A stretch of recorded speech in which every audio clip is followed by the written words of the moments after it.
কতটুকু সুখে শান্তিতে কাল অতিবাহিত করছে আমার এই বিশাল নিরাশপুরের প্রজা সাধারণ। হ্যাঁ জাহাপনা, এই নিরাশপুরের সকল প্রজা সাধারণ সুখে শান্তিতে দিন অতিবাহিত করছে, কারো কোনো অভিযোগ নয়। শুধু তাই নয়, নিরাশপুরের সকল প্রজা সাধারণ এক যুগে এক বাক্যে আপনারই জয়ধ্বনি করছে জাহাপনা। মারহাবা মারহাবা মারহাবা। ভাই উজির, আপনার কথা শুনে আমি অত্যন্ত খুশি হয়েছি। আমার এই নিরাশপুরের প্রজারা আবার অত্যন্ত সুখে শান্তিতে কাল অতিবাহিত করছে, কেননা আমার নিরাশপুরের প্রজাদেরকে আমি আমার প্রাণের চেয়ে বেশি ভালোবাসি। আমার বহুজোর মৃত্যুর পূর্ব মুহূর্তে নিরাশপুরের সাই মাস্তা দেবে আমাকে প্রতিষ্ঠিত করে বলেছে, নিরাশপুরের প্রজাদেরকে রেখে গেলাম তোমার হাতে। তাই তো নিরাশপুরের প্রজাদেরকে আমি আমার সন্তানের মতো ভালোবাসি। ওরা যদি আঘাত পাইবে তাহলে আমি আমার প্রাণে আঘাত পাই। আমার নিরাশপুরের প্রজাদের মুখে যদি হাসি ফুটেবে তাহলে আনন্দে আত্মহারা হয়ে যায়। আমি বাদশা জাহাপনা, এই জন্য আপনি কোনো চিন্তা করবেন না। আপনি যে দৃঢ় মনস্তর ভাবে এই মস্তদ অধিষ্ঠিত হয়েছেন, আপনার পিতা মহোদয় মস্তদ অধিকার দান করে গিয়েছে, সে মস্তদের কখনো অপমাননা হবে না জাহাপনা। তাছাড়া যেখানে খাদ্যের প্রয়োজন সেখানে খাদ্য বিলিয়ে দিয়েছি, যেখানে ঔষধের প্রয়োজন সেখানে ঔষধ দিয়েছি। মোট কথায় নিরাশপুরের সকল প্রজা সাধারণ সুখে শান্তিতেই দিন অতিবাহিত করছে। আজ দীর্ঘদিন যাবত আমি এই বিশাল রাজ্য পরিচালনা করে যাচ্ছি। রাজ্য পরিচালনা করতে করতে আমি বড্ড হাঁপিয়ে পড়েছি। তাই তো আমি মনে মনে মনস্থির করেছি আগামীকাল আমি মৃগল শিকার করতে যাব। আপনি আগামীকাল মৃগ শিকারি করতে যাবেন, বেশ তো ভালো কথা। মৃগ শিকার করা আপনার একান্তই নেশা, কিন্তু আমি বলছিলাম কি জাহাপনা, এই সময়ের মধ্যে যদি আপনি এই রাজপ্রাসাদ ছেড়ে মৃগ শিকার করতে বহু দূরে চলে যান তাহলে এই রাজপ্রাসাদকে দেখাশোনা করবে জাহাপনা। কেন ভাই উজির, আমার বর্তমানে নিরাশপুরের রাজ্য দেখাশোনা করবে আমার ভাই, আমার পরমাত্মীয়, আমার উজিরে আলা। জাহাপনা, এ কি বলছেন জাহাপনা? আমি তো মনে মনে মনে স্থির করেছি, আমার মনে আনন্দ উৎফুল্লিত হয়ে উঠেছে, আমিও তো যাব আপনার সঙ্গে হরিণ শিকার করতে। না ভাই উজির, শিকারে আপনি যদি চলে যান তাহলে নিরাশপুরের প্রজাপালন কে করবে? তাই আপনার কাছে আমার আদেশ নয়, অনুরোধ, আগামীকাল আমি বিকায় শিকার করতে যাব। আপনি নিজ হাতে আমাকে শিকারের সাথে সাজিয়ে দেবেন। একটি কথা ইয়াদ রাখবেন, আপনার কাছে রেখে যাব নিরাশপুরের সেই মাস্তাদ, নিরাশপুরের অগণিত প্রজা, প্রজাদের সুখে হবেন সুখী, প্রজাদের দুঃখে হবেন দুঃখী। আপনি বাবা আমার সেই কর্মচারীদের কারণে আমার নিরাশপুরের প্রজাদের চোখ থেকে যেন এক ফোঁটা অস্ত্র না ঝরেবে। যদি নিরাশপুরের প্রজাদের চোখ থেকে এক ফোঁটা অস্ত্র ঝরেবে তাহলে মনে রাখবেন প্রতিশালী একা পড়ে বুক থেকে ফোঁটা ফোঁটা রক্ত ঝরবে।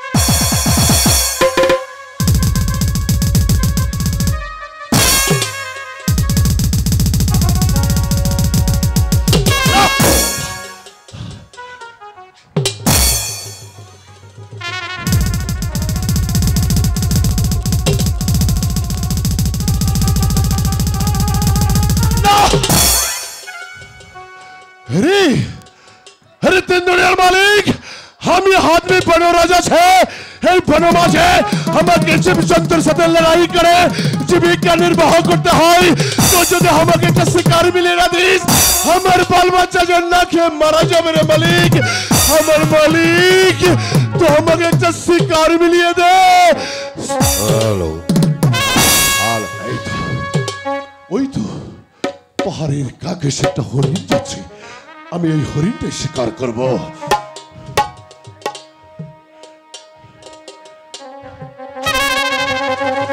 না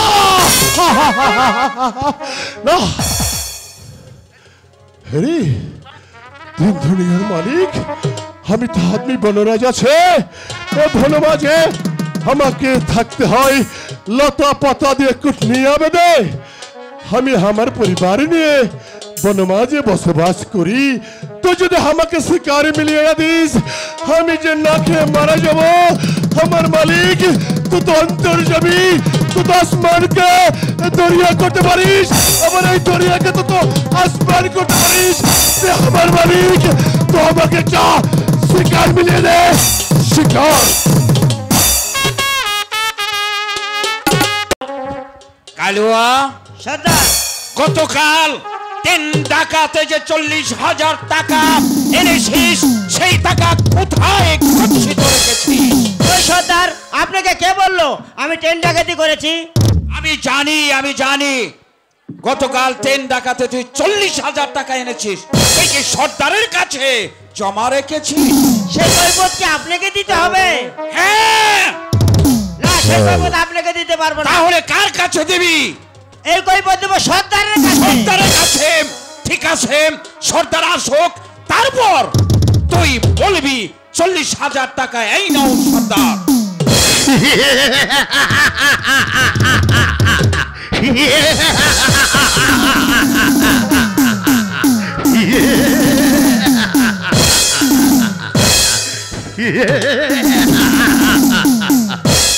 কালুয়াই সর্দার, নিজেদের মধ্যে কিসের এত দরকার আমি কিছুই বুঝতে পারছি না। আমরা যদি নিজেদের মধ্যে লজ্জা করি তাহলে আমরা এই গোয়ার থেকে আমরা কি করতে পারবো? সর্দার, কালুয়া গতকাল 10 ডাকাতে 40,000 টাকা এনেছিল, সেই টাকা কি আপনার কাছে দিয়েছে? বলো, এ দুনিয়ার উপরে আমি একটি কথা বিশ্বাস করি, আমার সাথে যে কোনো মানুষ মিথ্যে কথা বলে তাহলে আমি তাকে দুনিয়া থেকে চিনে বিদায় করে দিই। ও কি বলছে? টাকা কোথায় রেখেছিস? বিশ্বাস করুন সর্দার, আমি আগামীকাল 10 ডাকাতির টাইমে ছিলাম না। ছেলে না, তাহলে কি মিথ্যে কথা বলছে? দেখ, আমি এমন তোকে যে মিথ্যা শিক্ষা দিয়েছি, আমার এই জীবনে আমি রক্ত দিয়ে তোকে ভালোবাসি। বল, টাকা কোথায় রেখেছিস? সর্দার, আমার বড় ভুল হয়ে গেছে সর্দার।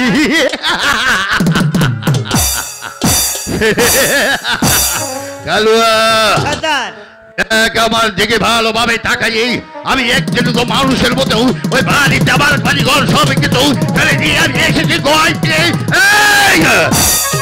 কিসের জন্য? আমার কাজ হলো ধনী মানুষের লোটপাট করে এক গরিব দুঃখীর মাঝে বিলে দিয়ে আমার কাজ। তুই আমার সাথে মিথ্যে কথা বলেছিস। বল। সর্দার, গতকাল 40,000 টাকা ট্রেন ডাকাতি করছি ঠিকই, সেই টাকা গরিব দুঃখীর মাঝে বিলিয়ে দিয়েছি, আপনাকে জানাইনি সর্দার। আমার ভুল হয়ে গেছে সর্দার, আমাকে মাফ করে দিন। হ্যাঁ, অবশ্যই তোকে মাফ করবো। হ্যাঁ, আমি মানুষ গলা রক্ত রাখে মানুষ। আমি একবার ক্ষমা করি, ভবিষ্যৎ দিয়ে তোর কাজ করিস তাহলে তোর চরম বিচার হবে। লালু, বলুন সর্দার। এই টাকা দিয়ে কি করতে পারো? এই টাকা আমরা টাকা দিয়ে কি করব? আমরা ঘর বাড়ি ধন সম্পদ আমাদের দরকার নেই। আমাদের হচ্ছে এই টাকাতে টাকা না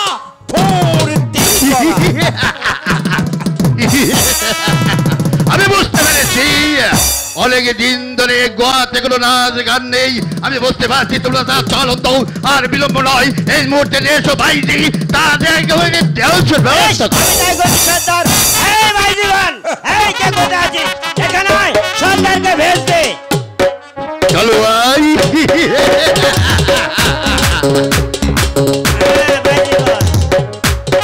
বাবা বাবা,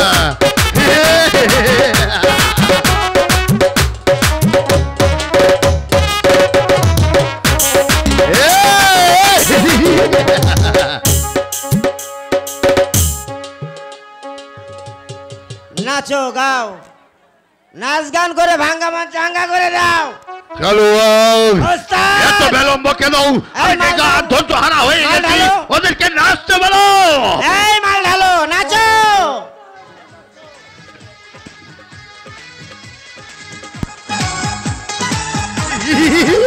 বাবা বাবা,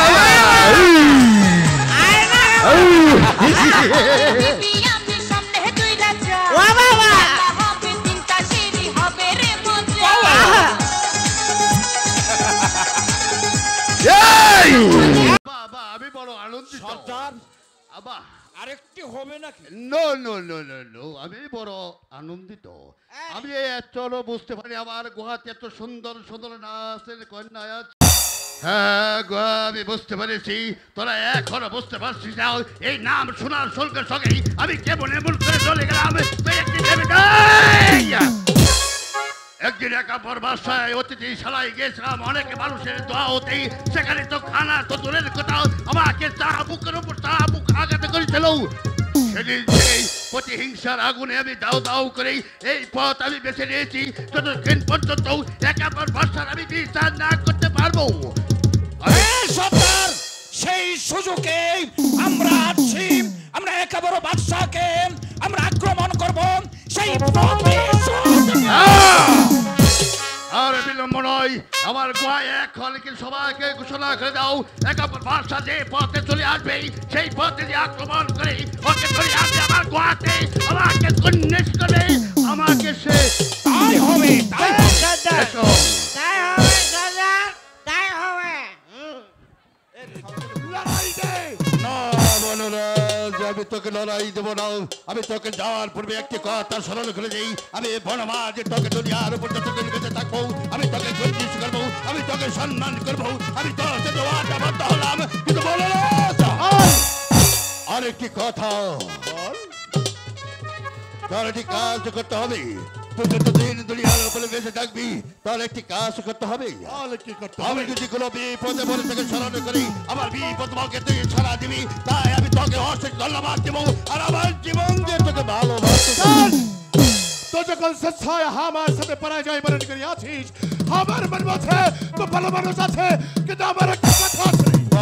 শোন দোস্ত, আমি তোকে ক্ষমা করে দিতে পারি আমার সত্য মোতাবেক তুই যদি রাজি থাকিস শোন আমি বনরাজ আছি আমি ছোট জাত আছে তাই বলে আমার বনমাঝে যদি কোন নারীর প্রতি দৃষ্টি লোলন করিস খোদার কসম নারী জাত আমার মায়ের জাত আছে নারী জাতকে আমি বনরাজ সম্মান করে নারীর প্রতি দৃষ্টি করলে আমি বনরাজ তোকে দুনিয়া থেকে খতম। ঠিক আছে বনরাজ, আমি খোদা তাআলার নামে কসম খেয়ে বলছি তার দরবারে আমি দাঁড়িয়ে শপথ করে গেছি কোন নারী যদি আমার সাথে বেঁচে যায় আমার জীবন দিয়ে তাকে আমি রক্ষা করবো আর কোন নারীর দিকে আমি নজর দেব না। ঠিক আছে আমি চলে যাচ্ছি, আপনার যাওয়ার পূর্বে একটি কথা বলে যাই, হায় জয় স্বয়ং খোদা তাআলা আপনার যে বনরাজকে আপনার দরবার বানিয়েছিল আর যদি না থাকতো তাতে কি যে হতো আপনাকেও আমি সম্মান করে চলে গেলাম।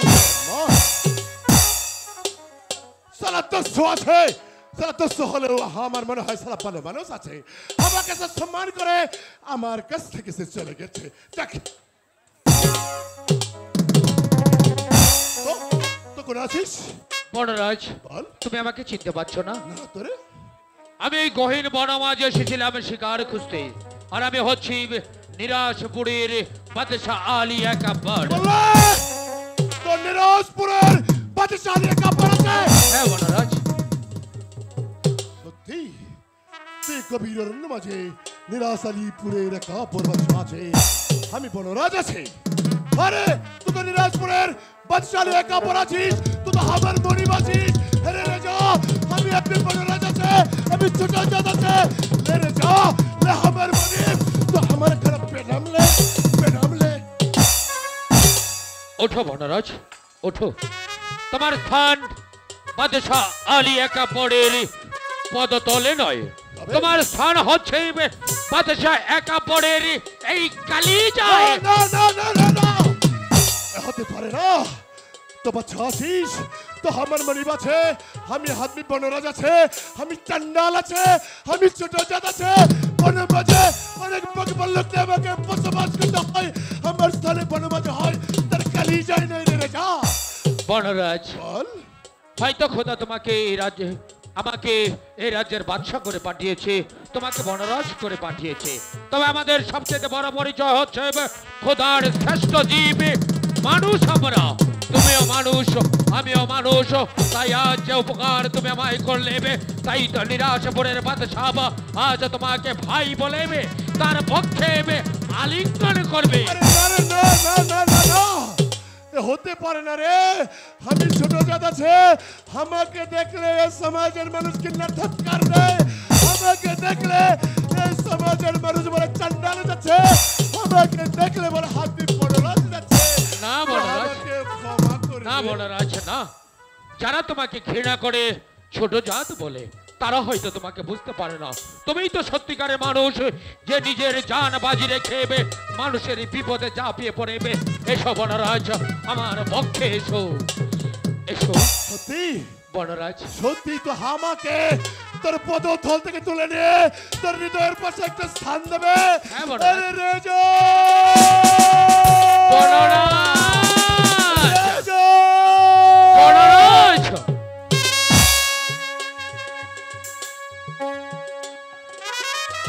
শোনো বনরাজ, রে যা তুমি যে উপকার করেছো তার জন্য আমি তোমাকে একটা পুরস্কার দিতে চাই, কিন্তু ভাবছি এই গহীন বনমাঝে আমি তোমাকে কি কে দেবো, তোমাকে দেবার মতো তোমার কাছে কিছুই নেই। কি দেবো তোমায়, কি দেবো? পেয়েছি এই গহীন বনমাঝে তোমাকে দেবার মতো হিরে মুক্তা জহরত যদিও আমার কাছে নেই, কিন্তু আমার গায়ে রয়েছে এই জরির জামা। রে যা শুধু এই জরির জামাই নয়, হয়েছে দেখো বনরাজ পট বৃক্ষে বাঁধা রয়েছে আমার উড়িয়ে বাজ ঘুরাম, আমার গায়ের এই জরির জামা আর ওই উড়িয়ে বাজ ঘুরাম আমি তোমায় উপহার দেবো। আমি আদমি বনরাজ আছে আমি ছোট জাত আছে তোর জরির জামা উড়িয়া বাজে ঘোড়া এসব দিয়ে বনমাঝে আমি কি করবে লাই। শোনো বনরাজ, বল রে যা। এই জরির জামা আজ না হয় কাল তোমার উপকারে আসবে, আর ওই উড়িয়ে বাজ ঘোড়ার পৃষ্ঠে সোয়ার হয়ে 1 ঘন্টার পর তুমি 5 মিনিটে চলে যেতে পারবে, তবেই তো মানুষের উপকার করতে পারবে। আরে রে যা তো আমার মনিব আছিস তুই যখন আমাকে খুশি হয়ে জরির জামার উড়িয়া বাজ ঘোড়া দিচ্ছিস আমার মনিবের দান যদি আমি সাদরে গ্রহণ না করি তাহলে তো আমার অন্যায় হবে রে। শোনো বনরাজ, আমি আমার প্রজাদের মুখে শুনেছি এই গহীন বনমাঝে কেউ বিপদে পড়লে তোমরা তার জীবন বাজি রেখে তাদেরকে উদ্ধার করো। আজ আমি নিজের চোখে দেখে গেলাম, তাই তো বাদশাহ একা পড় এই গহীন বনমাঝে দাঁড়িয়েবে, তারও সুরে চিৎকার করে বলছে তুমি তোমার দলবল নিয়ে আমার এই গহীন বনমাঝে যতদিন খুশি ততদিন বসবাস করবে। তোমাদের রাজকর দিতে হবে না, তোমাদের রাজকর আমি চিরদিনের জন্য মৌকুব করে দিলাম। শুধু তাই নয়, যদি কোনো বিপদে পড়াবো তাহলে আমার কাছে চলে যাবে বাদশাহ আলী একা পড়ে শাহীদের যাব তোমাদের জন্য অনুমুক্ত।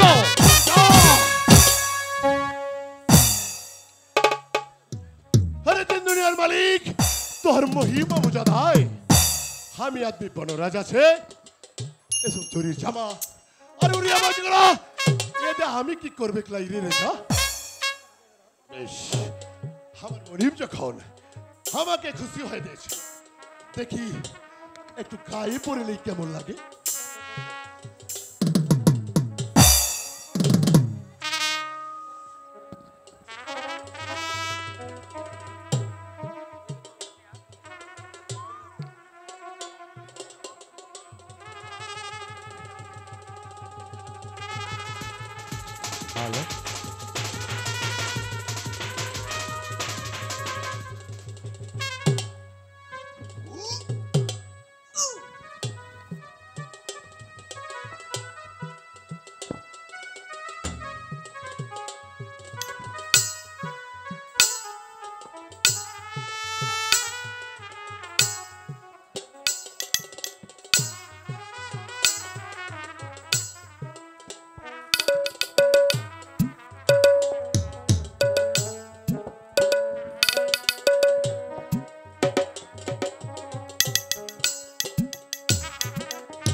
আরে তিন দুনিয়ার মালিক, তোর মহিমা বোঝা দায়।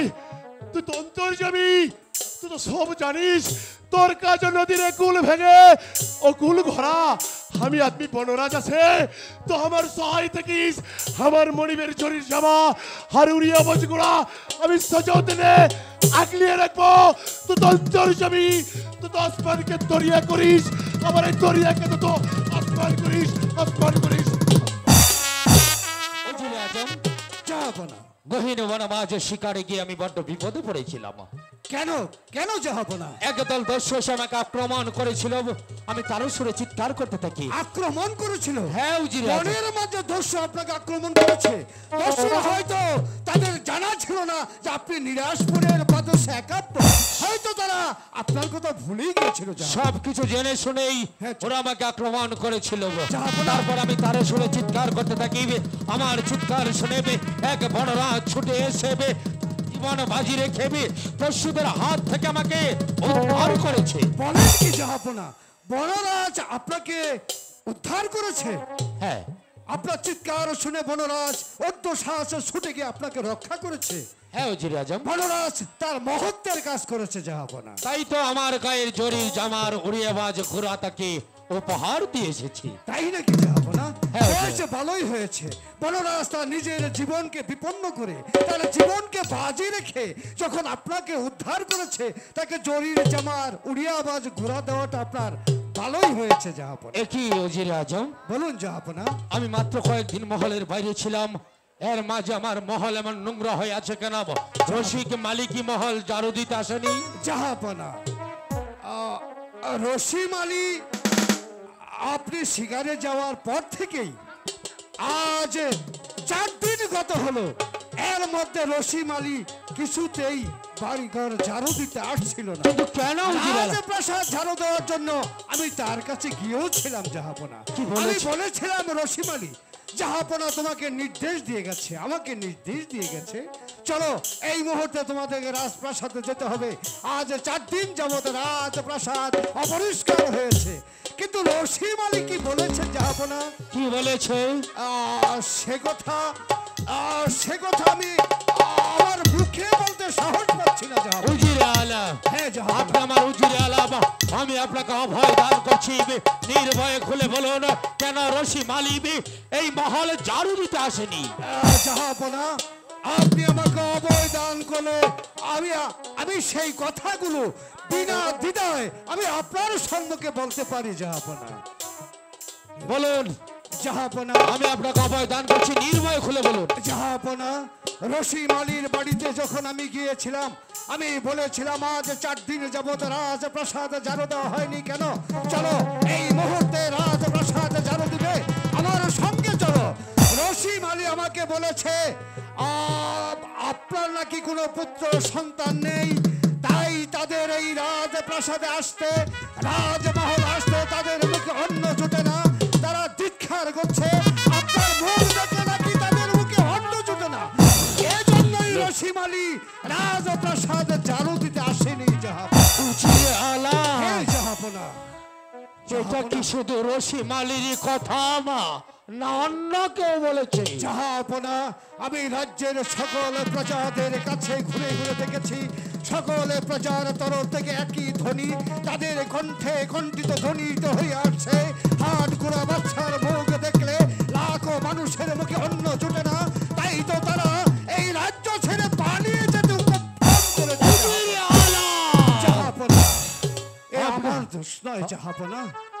আপনি কি ভুলে গেছেন আপনি কার সম্মুখে দাঁড়িয়ে কথা বলছেন? জাহাপনা, তা বলছেন আপনি নিরাশপুরের বাদশাহ আলী একাবরের সম্মুখে দাঁড়িয়ে আমার সেই কর্মচারী হয়ে আমার সম্মুখে দাঁড়িয়ে এত বড় কথা বলার হিম্মত আপনি কোথায় পেলেন?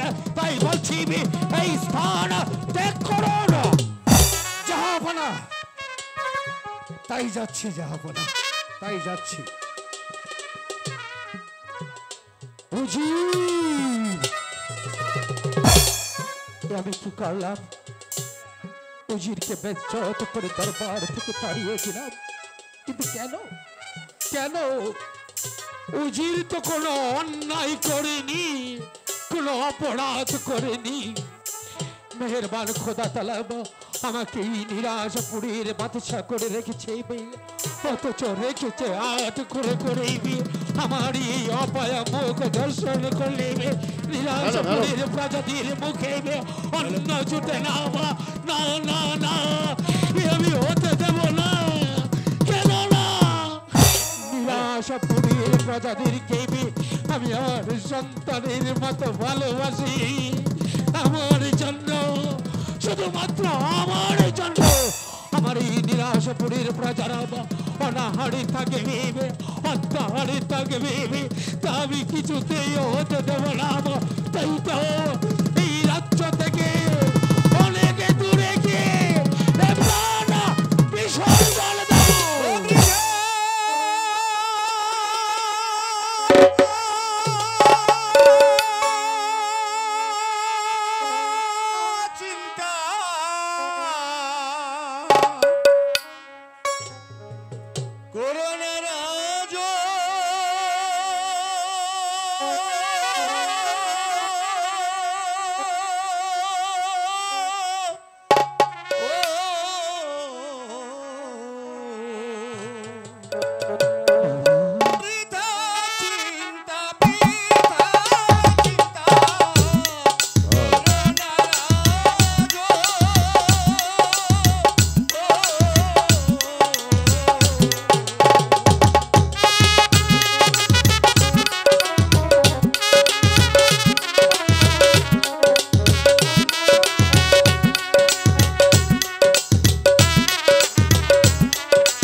না না না,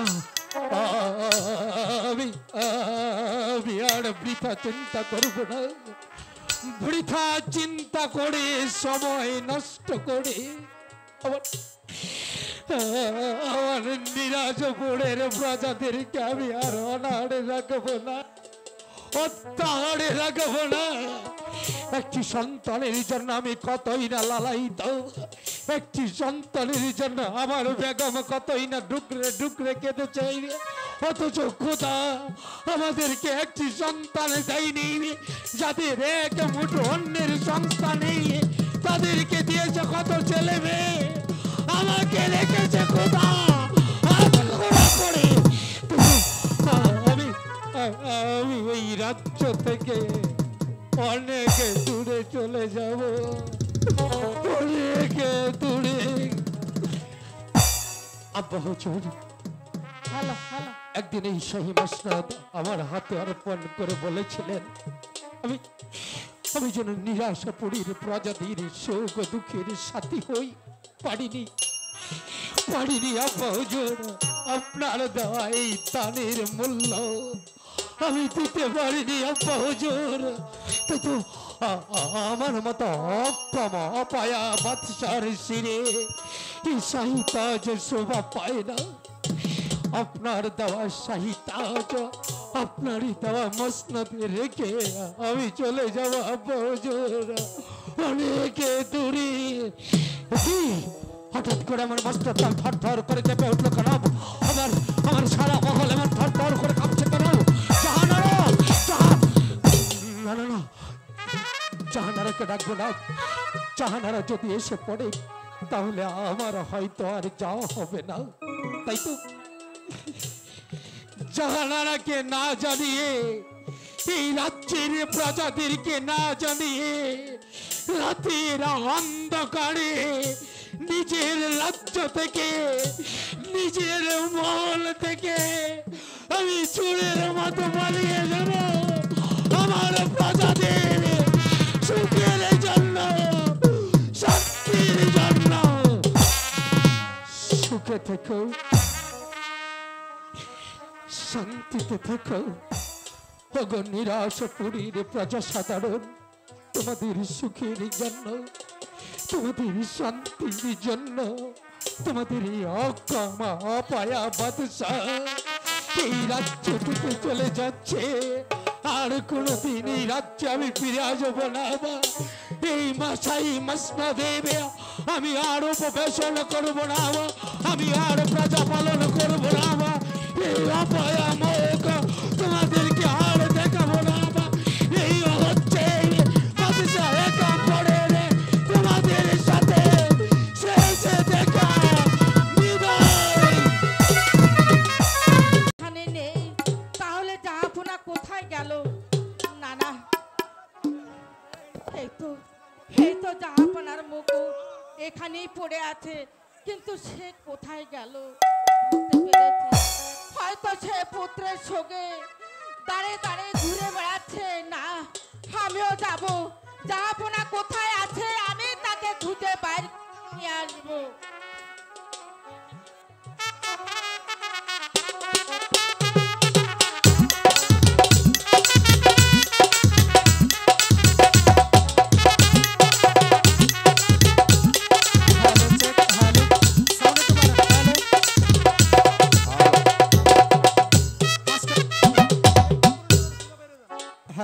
হ্যালো চেক, সাউন্ড একটু বাড়াইন। হ্যালো,